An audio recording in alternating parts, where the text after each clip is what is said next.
Mwinulie Mungu sauti asubuhi ya leo, mwambie Bwana tunakushukuru kwa ajili ya siku mpya. Asante kwa ajili ya siku ya kipekee ambayo umetupa.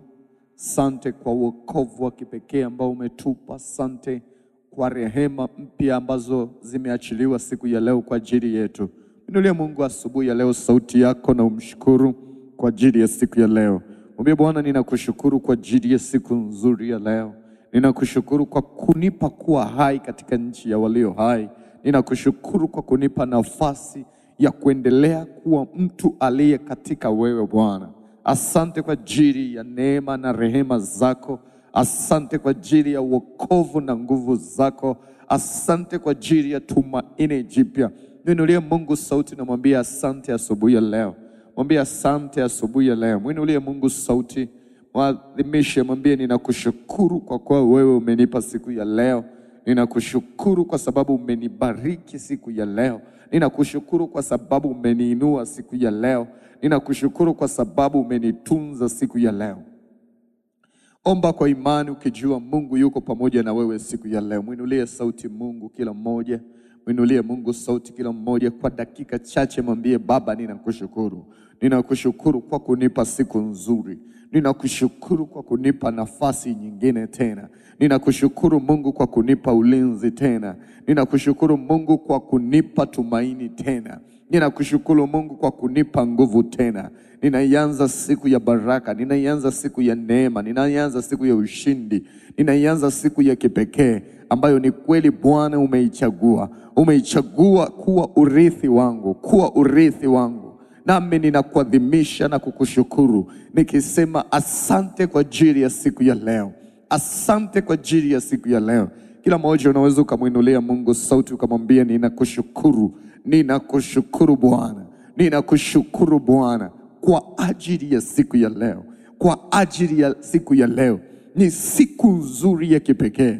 Ni siku nzuri ya kipekee. Ni siku nzuri ya baraka. Ninakuadhimisha Mungu. Ninakutukuza Mungu katika jina la Yesu. Pokea sifa na adhama. Pokea shukrani. Pokea kila ulilolitenda kwenye maisha yangu. Ninakurudishia sifa wewe katika jina la Yesu. Wewe ni Mungu na hakuna aliye kama wewe. Wewe ni Mungu na haufananishwi na chochote. Na ndio maana asubuhi ya leo ninakuja kwa shukrani mbele zako nikisema hosana, wewe ndiwe mbarikiwa katika jina la Yesu. Hebu mpigie Bwana Yesu makofi kama amekupa siku ya leo. Pigie Yesu makofi tena. Ninakusalimu kwa jina la Yesu. Naomba ukae kwenye nafasi yako kwa dakika chache. Tutajifunza neno la Mungu alafu tutaenda kuomba. Bwana Yesu asifiwe. Bwana Yesu asifiwe. Bwana Yesu asifiwe. Bwana Yesu atukuzwe. Yesu ni mzuri siku zote. Ninataka uelewe kitu cha kipekee. Mungu anataka nini kutoka katika maisha yako? Mungu anahitaji nini kutoka kwenye maisha yako? Katika kitabu cha Zaburi sura ya 32 mstari wa 8, Biblia inasema nitakufundisha na kukuonyesha njia ikupasayo kuiendea. Nitakushauri, jicho la upendo litakuwa juu yako. Bwana Yesu asifiwe. Katika kitabu cha Waefeso sura ya 2 mstari wa 10 anasema kwa maana sisi ni kazi ya mikono ya Mungu. Tuliumbwa na Kristo Yesu tuyatende matendo mema ambayo tokea awali aliyatengeneza ili tuyafanye. Bwana Yesu asifiwe. Kumbuka kila anachokizungumza katika Zaburi. Anasema nitakufundisha na kukuonyesha njia ikupasayo kuiendea. Bwana Yesu asifiwe sana. Biblia inaanza kutupa siri ya Mungu anachokitaka katika maisha yetu. Tangu alipomuumba Adamu kama mtu wa kwanza, tunaanza kuona ushirika kati ya Mungu na Adamu. Tunaanza kuona Mungu anaanza kuzungumza na Adamu. Anaanza kumfundisha Adamu. Anaanza kumwelekeza Adamu. Kwa nini Mungu anamfundisha Adamu? Kwa sababu anataka Adamu awe ni mtu wake. Bwana Yesu asifiwe. Na ndio maana Adamu anapoondoka kwenye maelekezo yake, hata anapozaa watoto wanatakiwa wakimbilie mbele za Bwana kuachilia dhabihu zao ili watengeneze ushirika. Mungu aanze kuzungumza nao, kuambia wanatakiwa wawe ni watu wa namna gani ili aweze kuwa ni Mungu kwao. Bwana Yesu asifiwe sana. Na baada ya wanadamu wengi kuwa wanashindwa kusikiliza Mungu anataka nini, Mungu anataka wewe watu wa namna gani, unaona anakwenda kumtafuta mtu mmoja mtiifu ambaye anaitwa Ibrahim. Ibrahim sio kwamba anapokea wokovu mara moja alafu Mungu anajiendea. Mungu anaanza kumfundisha Ibrahim anatakiwa awe mtu wa namna gani ili Mungu aweze kuwa baba kwenye maisha yake. Bwana Yesu asifiwe sana. Yani Ibrahim anachaguliwa na Mungu, lakini ili aweze kurithi zile ahadi za Mungu anaanza kufundishwa anatakiwa awe mtu wa namna gani. Angalia anapomuita anamwambia hivi, Ibrahim, ukiweza kwenda mbele yangu kwa ukamilifu nitafanya agano na wewe. Kwa hiyo Mungu hawezi kufanya kazi kwako tu kwa sababu unaitwa Mkristo. Mungu anafanya kazi kwako kwa sababu umebadilishwa na kuwa yule anayemhitaji.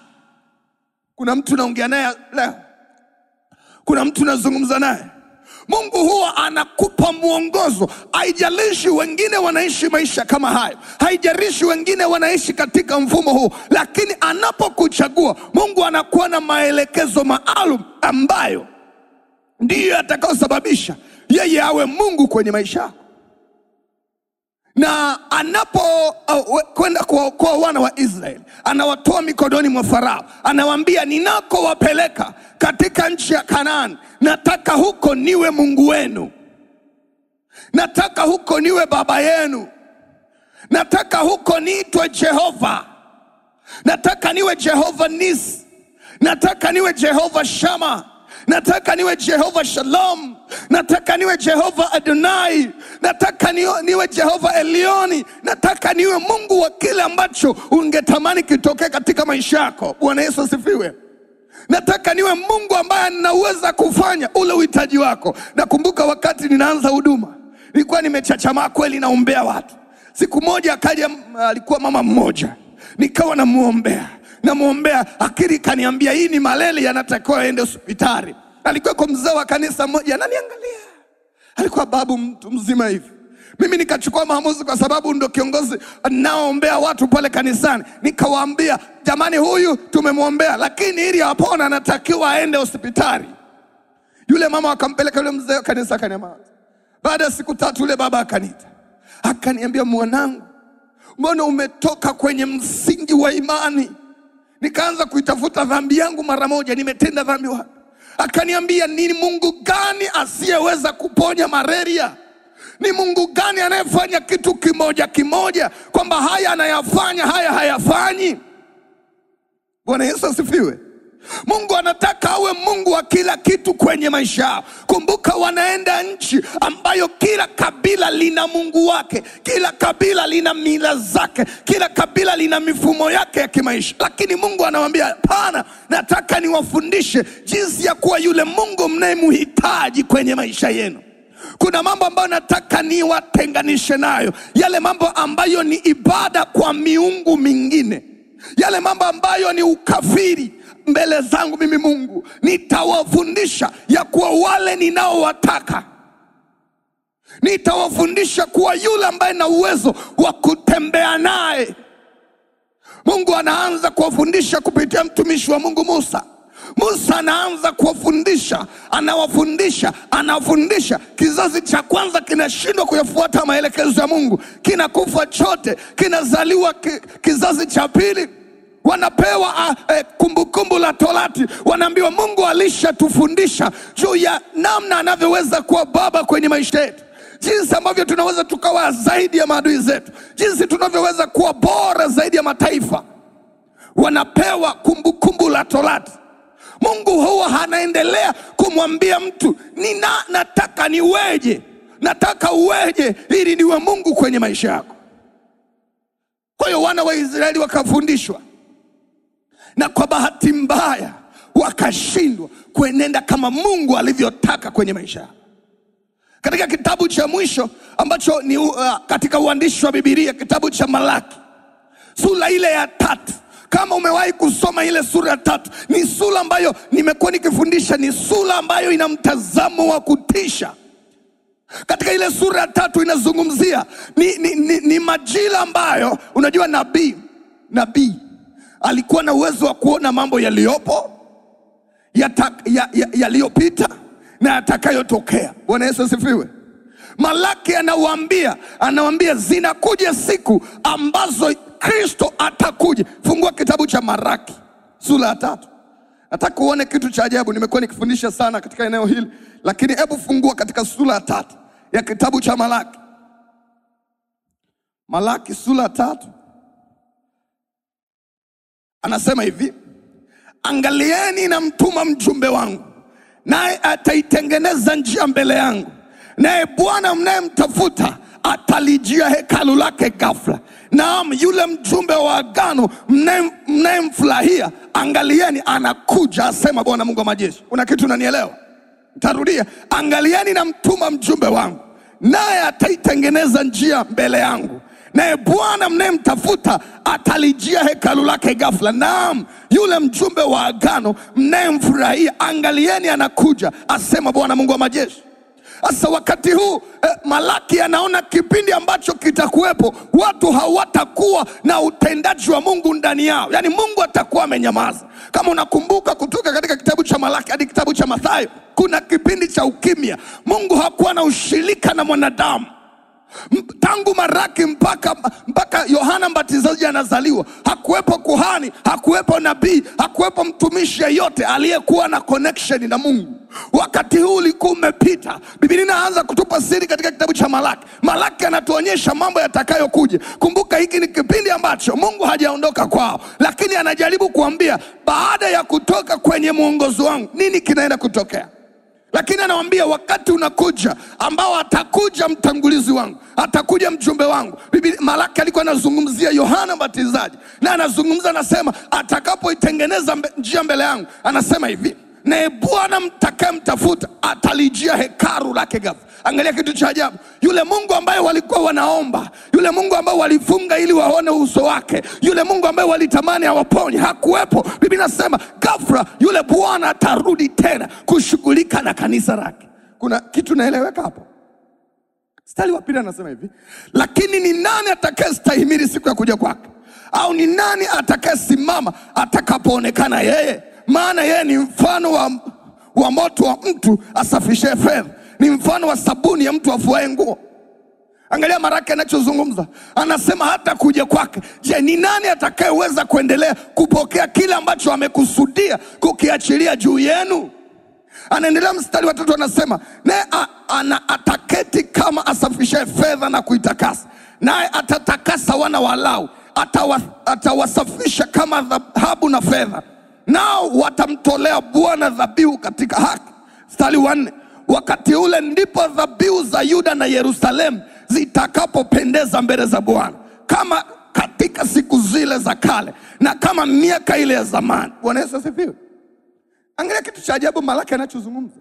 Anasema inafika hatua hata dhabihu na sadaka watu watakazokuwa nazitoa hazitakuwa na maana. Lakini wakati huu ambao Yesu atakapokuwa amekuja, zile dhabihu zitakazokuwa zinatolewa zitaanza kukubalika mbele za nani? Kwa nini zinakubalika? Anasema hivi, angalia turuka tuende mstari wa 6, tukipata nafasi tutasoma maeneo hayo. Mstari ambao tumeiruka mstari wa 5. Kwa kuwa mimi Bwana sina kigeugeu, ndio maana ninyi hamkuangamizwa, wana wa Yakobo. Tokea siku za baba zenu mmegeuka upande, mkayaacha maagizo yangu, wala hamkuyashika. Kuna kitu naelewa Nitarudia. Tokea siku za baba zenu mmegeuka upande, mkayaacha maagizo yangu, wala hamkuyashika. Maagizo gani? Na anasema hivi, nirudieni mimi nami nitawarudia ninyi, asema Bwana wa majeshi. Nirudieni mimi nami nitawarudia ninyi, asema Bwana wa majeshi. Nazungumza huyu anayezungumzwa hapa. Hiki kinachokuja kutokea ni Yesu, ni majira ya utawala wa Yesu. Ni kipindi hiki. Bwana Yesu asifiwe. Anaanza kwa kutahadharisha tangu siku za baba zenu, yani wakati ule ambao wana wa Israeli walipewa agano la kutembea na Mungu. Biblia inasema kizazi kile kilipoondoka, kizazi kipya kilipokuja, hakikuwa sawa na Mungu. Waliacha maagizo ya Mungu, hawakumsikiliza Mungu. Kwa hiyo wakawa wanaenenda kwa mila sasa. Yani wamegeuza wokovu kuwa mila. Kuna kitu unanielewa? Kuna kitu unanielewa? Ngoja nikwambie. Nguvu za Mungu haziwezi kutembea na mtu anayeshindwa na dhambi. Unanielewa eh? Narudia. Yani kama hujaweza kuishinda dhambi, huwezi kumshinda shetani.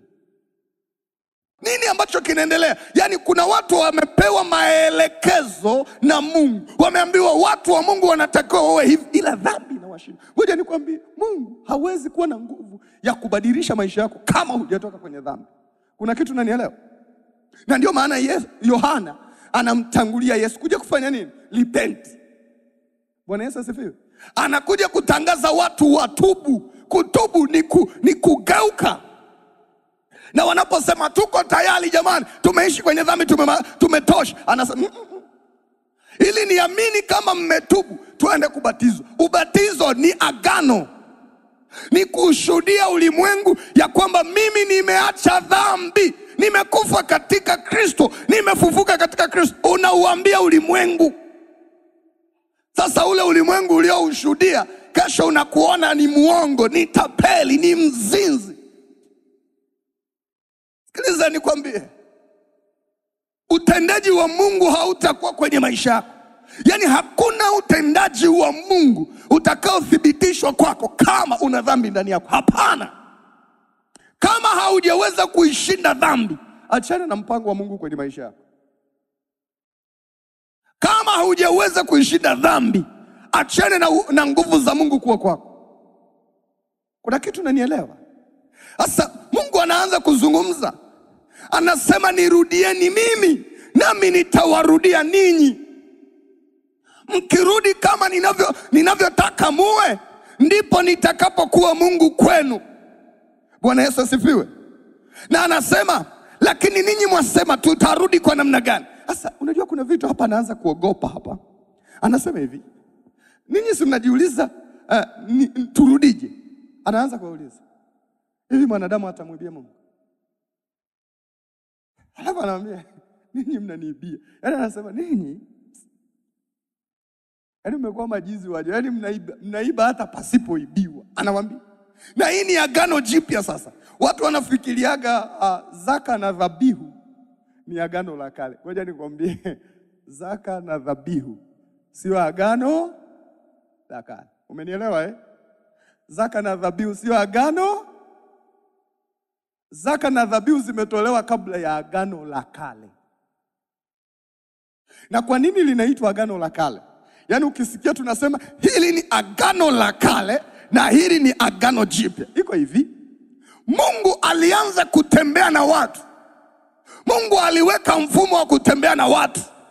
Wale watu wakaachana na Mungu kabisa. Bwana Yesu asifiwe. Wakaachana na Mungu kabisa. Walivyoachana na Mungu kabisa, Mungu naye akakaa pembeni miaka zaidi ya 400. Hiki kipindi ambacho vimeandikwa vitabu vya apokrifa. Hiki kipindi cha ukimya. Ndio sasa Mungu anaanzisha agano jipya kupitia Yesu Kristo. Bwana Yesu asifiwe. Kwa lile limeitwa la kale kwa sababu wale waliochaguliwa na Mungu walishindwa. Mungu anakuja kuanza upya na sisi. Mungu anaanza safari mpya na sisi. Anazungumza, anasema hivi, mmenibia zaka na dhabihu. Na anasema hivi, yani hapa anazungumza wakati ambao Kristo amekuja, si ndio eh? Anasema hivi kwa upole kabisa. Anasema leteni zaka kamili ghalani. Si mnataka kuwa na Kristo? Leteni zaka kamili ghalani. Namba 2, mtolee Bwana dhabihu. atajidhihirisha kuwa ni Mungu kweli. Bwana Yesu asifiwe. Nataka ukumbuke hiki. Nitakufundisha na kukuonyesha njia ikupasayo kuiendea. Yaani Mungu ili afanye kazi kwenye maisha yako, lazima kuna mwongozo anakupa ili awe baba kwenye maisha yako. Bahati mbaya tumeishi katika mazoea kwamba tumekuta warokole wanafanya hivi na sisi tunafanya hivi. Kama haujaweza kuwa yule Mungu anayemtaka, huwezi kupata matokeo kwenye maisha. Tutabaki tu kulaumu tu. Tutabaki tu kulaumu. Hata kama ni mtumishi wa Mungu unabaki tu kulaumu, kwa sababu Mungu hayuko na wewe. Kumbuka wale Mafarisayo. Kumbuka wale makuhani walikuwa wanajulikana ndio wenye Mungu. Sasa Mungu hayumo ndani yao. Alafu kanakuja kajamaa, tena katoto kaselemala. Kanaambia, leteni vipofu hapa. Leteni viziwi hapa. Leteni. Kanaanza kuchachalika. Mtani wanasema kamezaliwa wapi? Nazareti. Kama anauliza Nazareti. Yaani ni kama ungekuwa unapajua kijijini kwetu, yaani akamwambia, "Huyu mchungaji ametoka wapi?" Kasharara.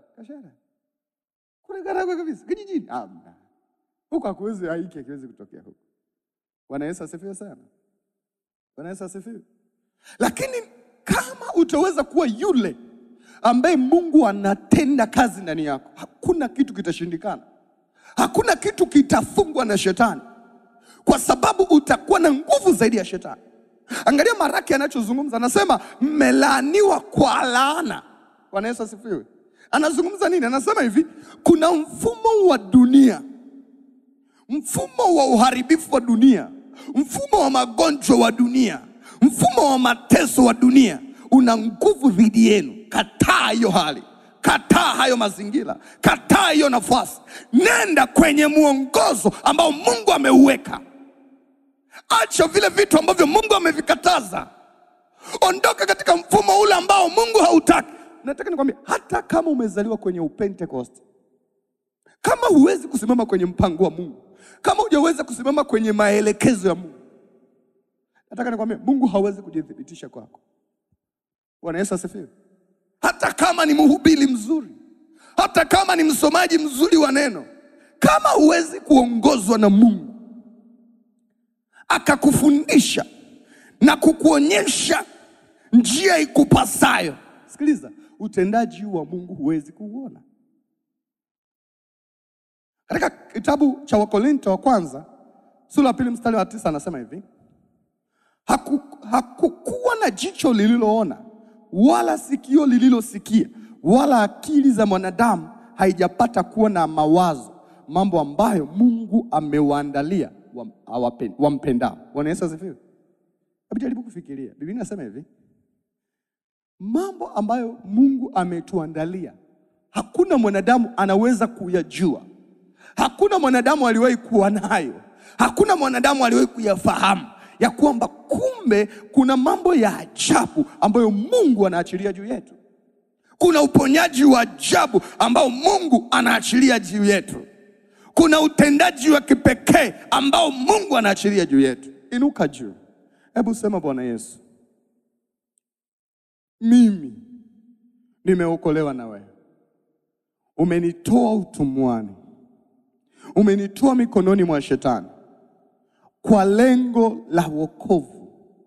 Haukukubali niendelee kuwa mtumwa wa dhambi, bali kwa neema ya kipekee ulinilipia gharama, ukatoa fidia kwa miungu yote, nawe ukanihamisha kunitoa katika miungu hiyo, lengo kunileta katika ufalme wako, niwe mrithi sawa sawa na upendo wako, kama vile ulivyomwambia Ibrahimu, ukamwongoza kutoa dhabihu ya mwanae.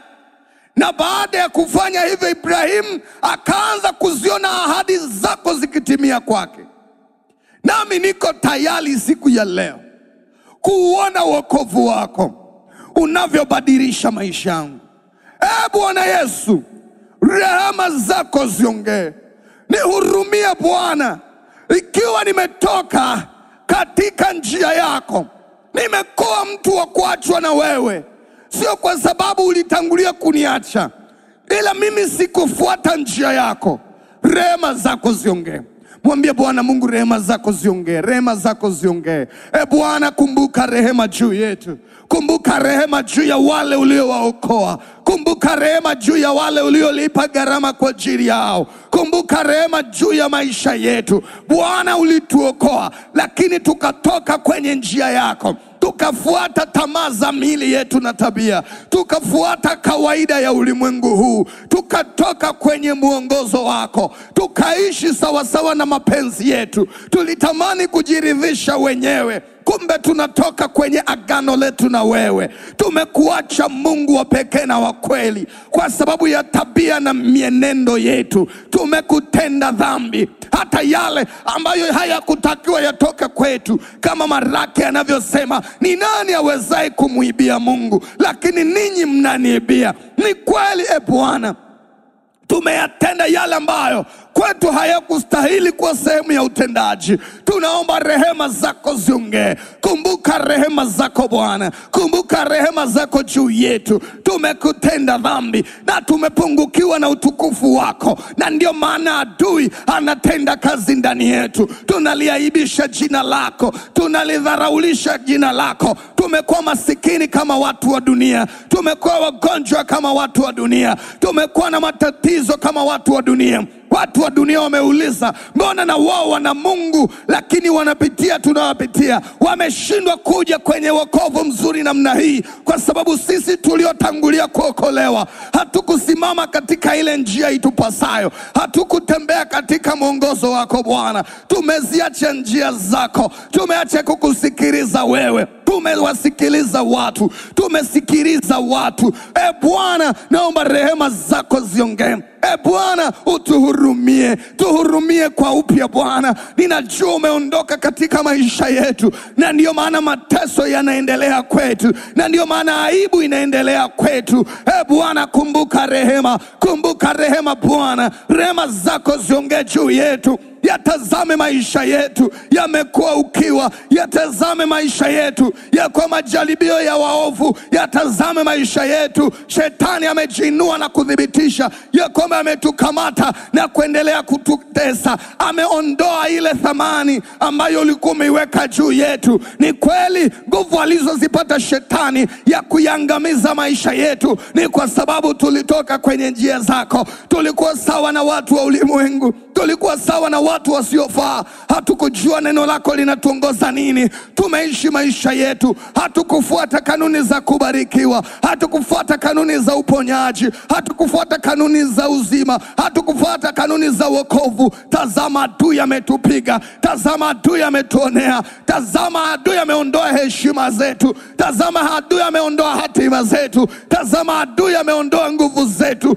Nasi tunakukimbilia siku ya leo tukikusia Bwana Mungu wa majeshi, rehema zako ziongee juu yetu, rehema zako ziongee juu yetu. Tulikuacha wewe, tukazifuata kanuni za kidunia, tukafuata mifumo ya kidini. Tulikuacha wewe Bwana, nasi tunagundua sasa tunahitaji kurudi kwako ili tuweze kuwa wale ambao Mungu aliwakusudia, ili kazi ya msalaba isiwe bure, ili kazi ya wokovu isiwe bure.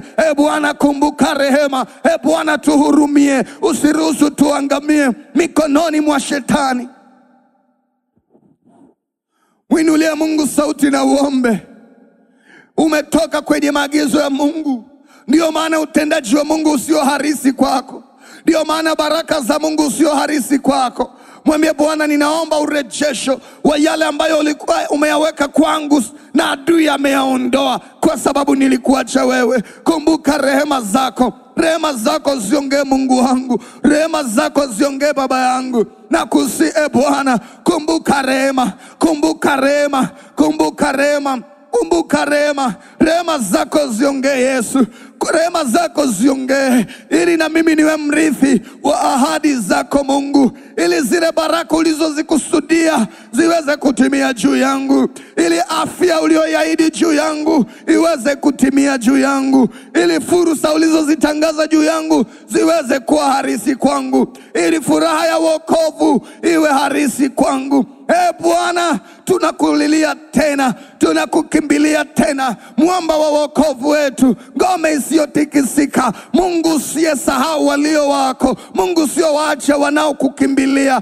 Bwana, rehema zako ziongee, rehema zako ziongee Bwana kwa watoto wetu, rehema zako ziongee Bwana kwa kazi ya mikono yetu, rehema zako ziongee Bwana kwa maono yetu, rehema zako ziongee Bwana kwa wapendwa wetu. Bwana, mkono wa shetani ulionyoshwa juu yetu, ni wewe unaweza kuuondoa, ni wewe unaweza kuondoa yale mabaya yaliyoachiliwa kwetu, ni wewe unaweza kuyaondoa. Bwana, tuko tayari kurejeshwa katika utukufu wako, kama Paulo anavyosema, na wale walioona ni watu wa imani, wale waliosema ni watu wa dini, akawaambia wametenda dhambi, na ndio maana utukufu wako Bwana umepungua juu yao, na ndio maana hata wamekuwa watumwa, na ndio maana nchi za wageni zimetawala nchi yao. Paulo anawaambia utukufu wa Bwana umepungua. Yuko anayesafisha, yuko anayetakasa, Yesu Kristo Mnazareti yuko tayari kuwaweka huru. Anatangaza mwaka uliokubaliwa, nasi tuko tayari Bwana kurejea katika neno hili. Wokovu wako Bwana, wokovu wako Bwana isiwe bure juu yetu. Kumbuka rehema, kumbuka rehema, kumbuka rehema. Rehema zako ziongee sababu ya nguvu zako kutodhihirika kwetu, rehema zako ziongee sababu ya miujiza yako kutokuwa halisi kwetu, rehema zako ziongee, rehema zako ziongee, rehema zako ziongee. Tunauhitaji wokovu wako, tunahitaji wokovu wako, tunahitaji wokovu wako.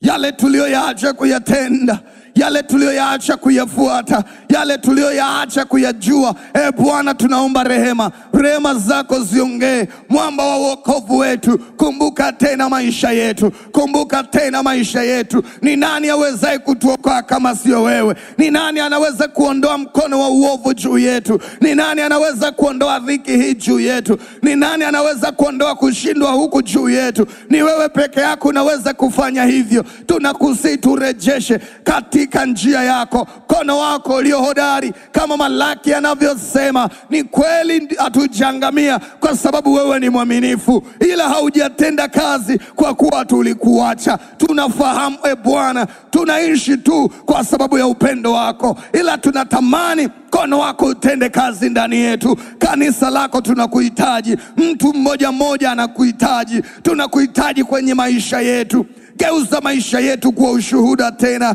Ondoa dhambi iliyo juu ya maisha yetu, ondoa mateso yaliyo juu ya maisha yetu, ondoa aibu iliyo juu ya maisha yetu, ondoa huzuni iliyo juu ya maisha yetu. Nawe utangaze mwaka wako uliokubaliwa, nawe utangaze tumaini jipya, nawe utangaze wokovu wako Bwana. Kumbuka rehema juu yetu. Si Bwana, kila mmoja mwinulie Mungu, kila mmoja sauti yako, mwambie hata kama nimeachwa na wewe Bwana, wewe ni mwingi wa rehema. Naomba rehema zako ziongee, naomba rehema zako ziongee pale nilipopoteza nafasi ya utendaji wako kwangu. Naomba rehema zako ziongee, naomba rehema zako ziongee. Niliacha kutii sauti yako, sikutoa kama ulivyoniagiza, sikufunga kama ulivyoniagiza, sikuomba kama ulivyoniagiza. Siku ya leo niko tayari kugeuzwa na nguvu zako. Ninakukimbilia mwamba wa kale, ninakukimbilia mwamba wa wokovu wangu, ninakukimbilia Jehova,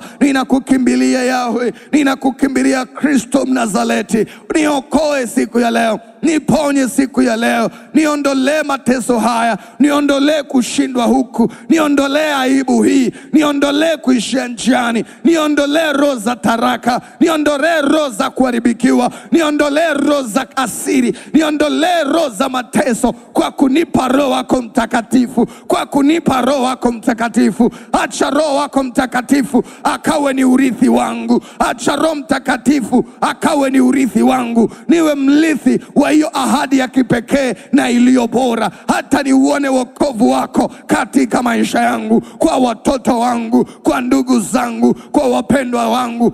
Bwana, kumbuka rehema. Niko tayari kuona maisha mapya mbele zako. Niko tayari kugeuzwa na wewe. Niko tayari mkono wako ulio hodari uwe kwangu siku ya leo.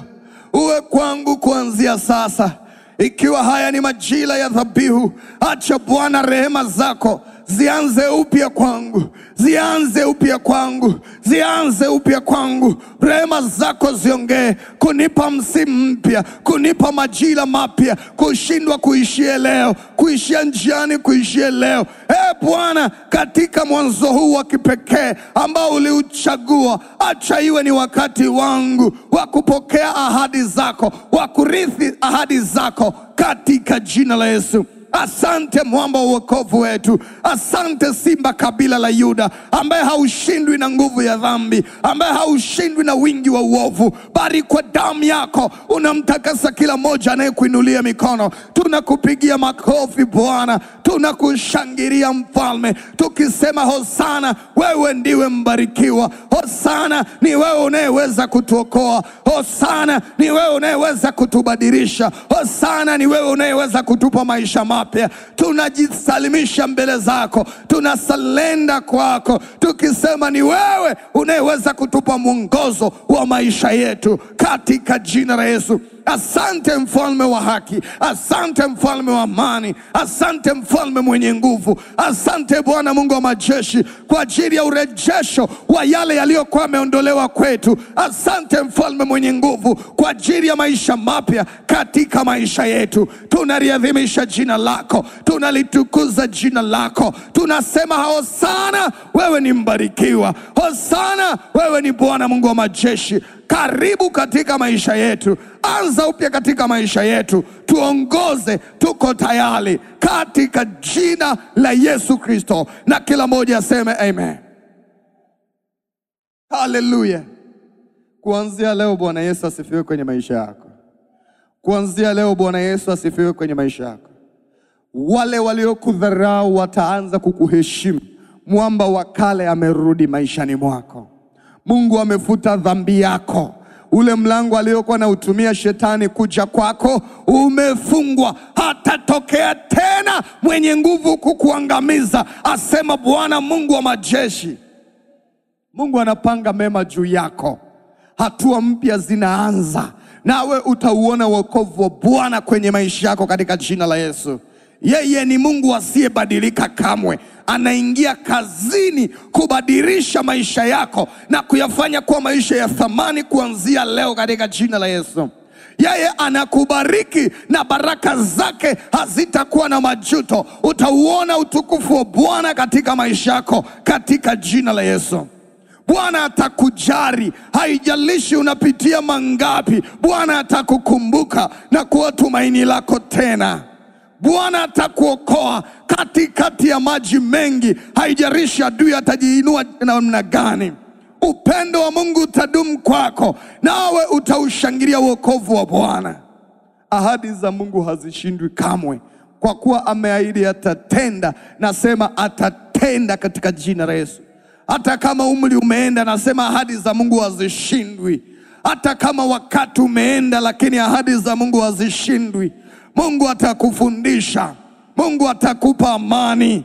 Neno la Mungu litakuwa harisi kwako, nawe utarejeshwa katika tumaini jipya, nawe utajengwa katika nguvu mpya ya Mungu. Mungu atasikia kilio chako, Mungu atakuwa ni nuru yako. Rehema za Mungu za milele zitakuwa harisi kuanzia leo na kuendelea katika jina la Yesu wa Nazareti aliye hai.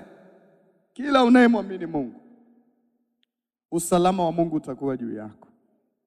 Hautaangamizwa na adui, hautaangushwa na adui, hautapotezwa na adui.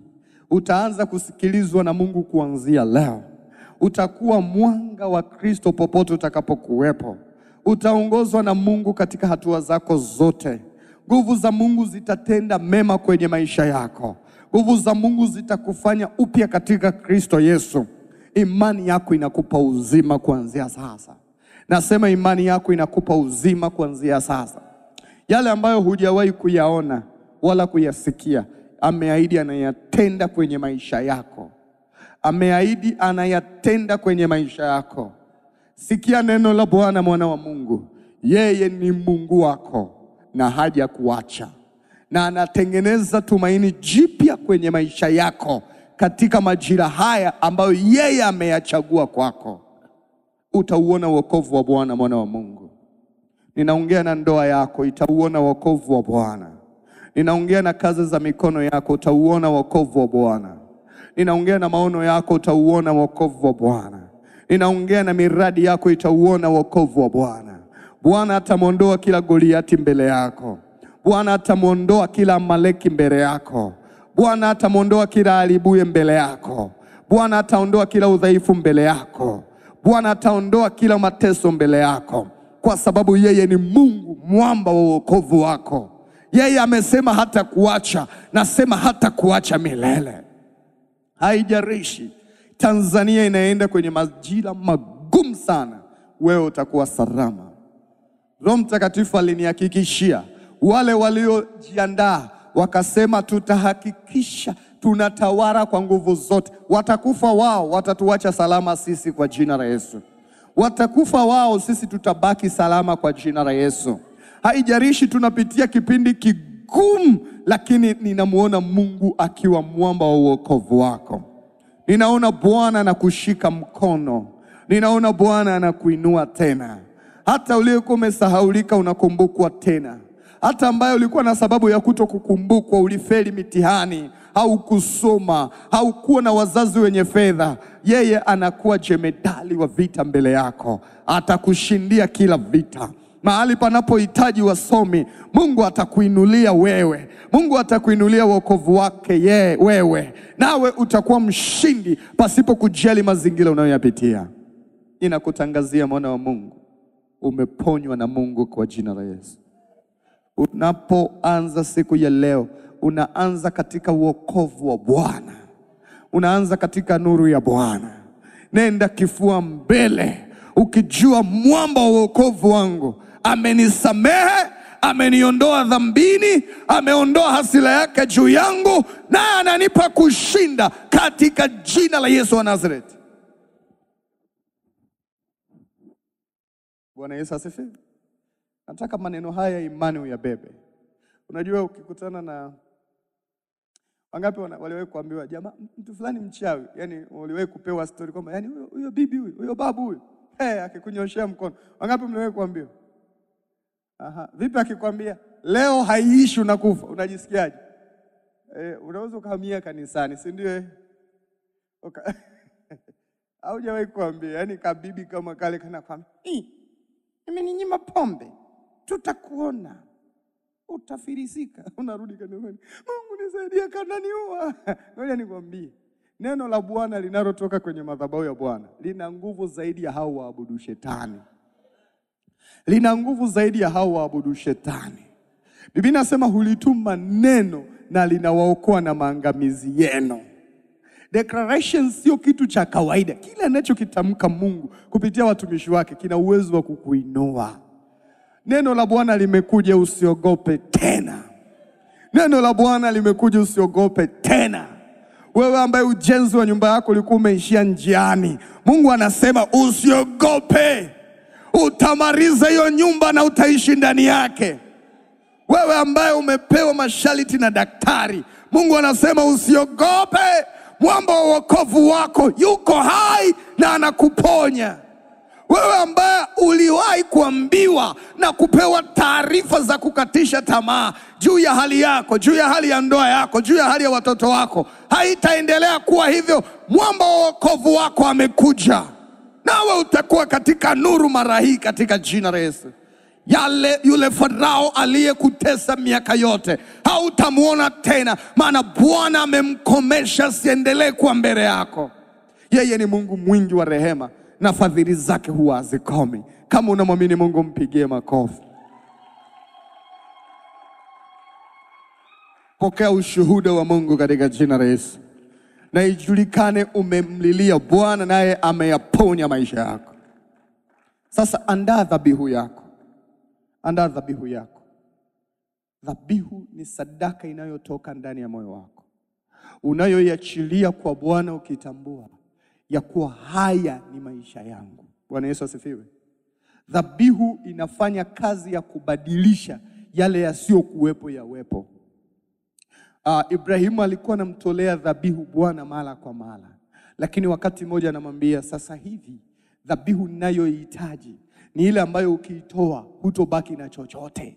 Kuna kitu nanielewa Jaribu kumwambia, anamwambia namtaka huyo mwanao mpendwa, na wewe ni mzee huwezi kuzaa tena, namtaka huyo leo ndiye awe sadaka mbele yangu. Bwana Yesu asifiwe. Mungu ni wa ajabu. Kale kazee, fikiria miaka ya kale kazee. Inasema baadaye Ibrahimu akazaa watoto wengine na akawa, sijui wale wanawake walikuwa hawauoni uzee.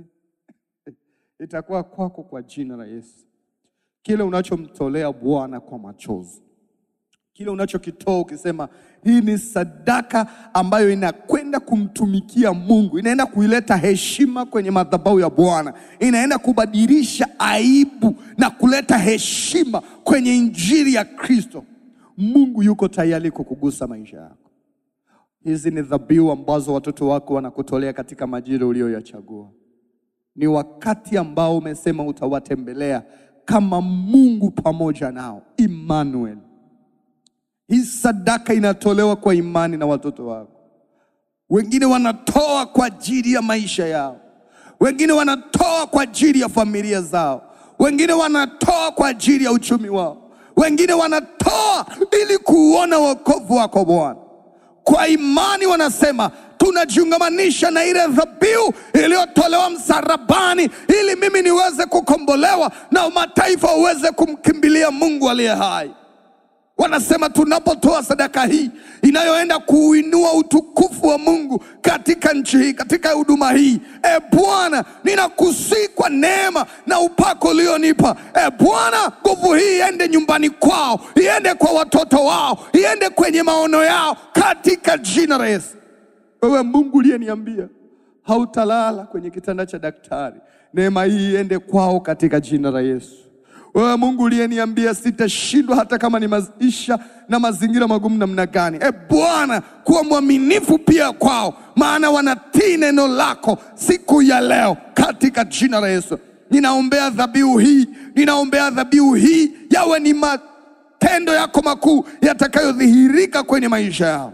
Kila mmoja anayekutolea kwa imani, kila mmoja anayekutolea kwa imani, Bwana usinyamazie maisha yake, bali wokovu wako Bwana ukatembelee maisha yake katika jina la Yesu Kristo wa Nazareti. Tole Bwana.